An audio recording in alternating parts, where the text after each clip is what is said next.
Olá! Hoje a gente vai falar sobre um documento que todo profissional de saúde manuseia todos os dias, o prontuário médico. Mas a questão é, ele tem sido a sua maior defesa ou, na verdade, o seu maior risco? É isso que a gente vai descobrir, mergulhando no peso legal e ético que esse papel, ou arquivo digital, carrega.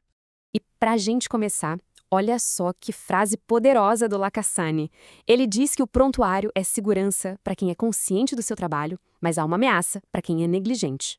Essa frase de mais de um século atrás resume perfeitamente a seriedade do nosso papo de hoje. A nossa conversa está dividida em 5 partes, bem direto ao ponto. Primeiro, vamos entender por que o prontuário é muito mais que papel. Depois, passamos pelos deveres de médicos e enfermeiros e o que acontece quando o registro falha. Aí, a gente define as regras do jogo e, por fim, falamos de quem é o verdadeiro dono da informação. Então vamos lá. Primeiro ponto, mais que papel. Antes de qualquer coisa, a gente precisa alinhar o nosso entendimento sobre o que é de verdade o prontuário médico e o peso que ele tem. Então, o que é o prontuário? A definição formal diz que é um conjunto de informações sobre a saúde do paciente. Mas a parte crucial está aqui, ó. Ele tem um caráter triplo. Ele é um documento legal, que pode ser usado como prova num tribunal. Ele é confidencial para proteger a privacidade do paciente. E ele é científico, porque ajuda no avanço do conhecimento. Ou seja, não é só um registro, é uma ferramenta poderosíssima. Certo. Agora que a gente já sabe o que é, vamos falar de quem faz. Quais são as responsabilidades que os nossos conselhos profissionais, tanto da medicina quanto da enfermagem, exigem da gente? Bom, para os médicos, o CFM é bem claro. O Código de Ética Médica, lá no artigo 87, proíbe deixar de fazer um prontuário legível. E essas exigências de ser cronológico, ter data, hora, assinatura e CRM, isso não é só burocracia, gente. É o que garante que cada passo possa ser rastreado, validando cada ato médico. E olha que importante, é um dever que não dá para transferir para outra pessoa. E para a equipe de enfermagem, a lógica é a mesma.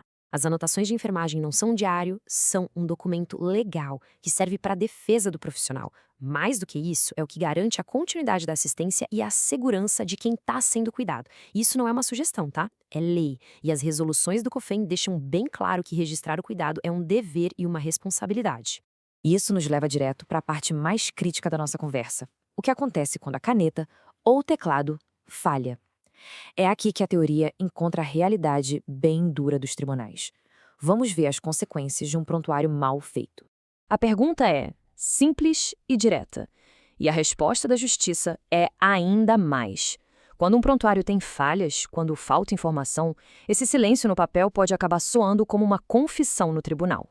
E olha só o efeito cascata que isso gera. Um prontuário incompleto é visto como negligência, ou seja, uma falha no dever de cuidado. Isso leva à presunção de culpa, e a consequência disso é a famosa inversão do ônus da prova. Sabe o que isso significa? Que cabe ao profissional provar que fez tudo certo e não ao paciente provar que algo deu errado. E tudo isso, no fim, é uma violação do dever de informação.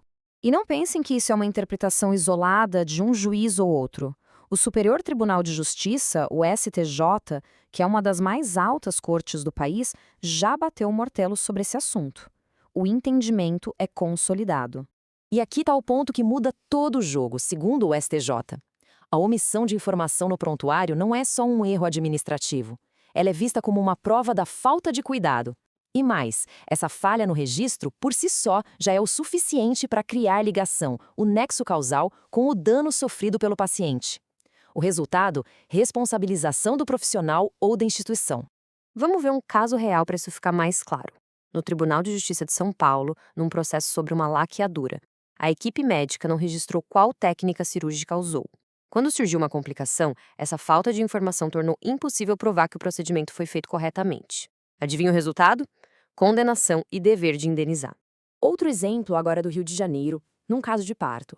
O prontuário tinha um buraco, uma lacuna de 4 horas sem nenhuma anotação sobre uma paciente em trabalho de parto. O tribunal entendeu isso como uma falha gravíssima no dever de cuidado e ligou essa omissão diretamente ao resultado ruim que o bebê teve. 4 horas de silêncio que custaram muito caro.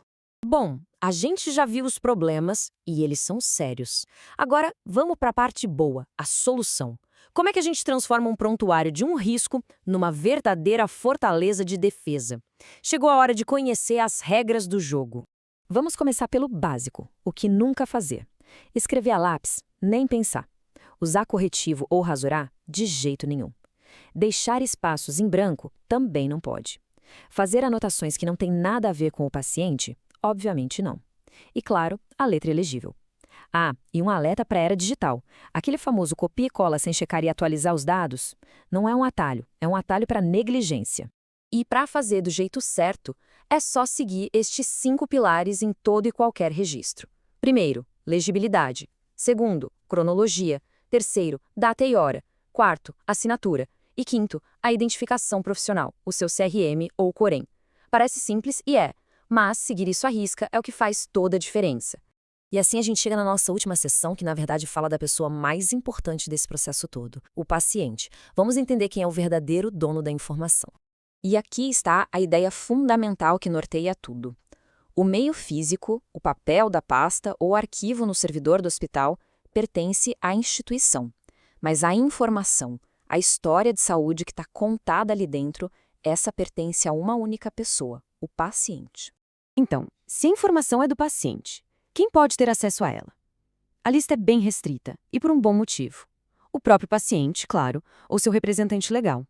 Advogados, mas só com uma procuração específica para isso. Uma ordem judicial. O profissional envolvido, mas só para sua própria defesa.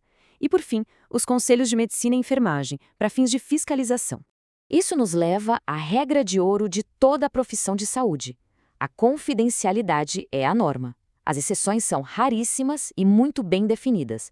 O acesso só é liberado em 3 situações: com a autorização clara do paciente, por uma obrigação legal ou por uma justa causa, como uma determinação da justiça. Fora isso, o sigilo é absoluto. E para a gente fechar, fica uma pergunta para todo mundo refletir. Olhando para os registros que fez hoje, para o plantão que acabou de fechar, o seu prontuário está sendo a sua defesa ou, sem que perceba, ele está se tornando a sua própria acusação? A resposta e a responsabilidade está na ponta da nossa caneta. Muito obrigado.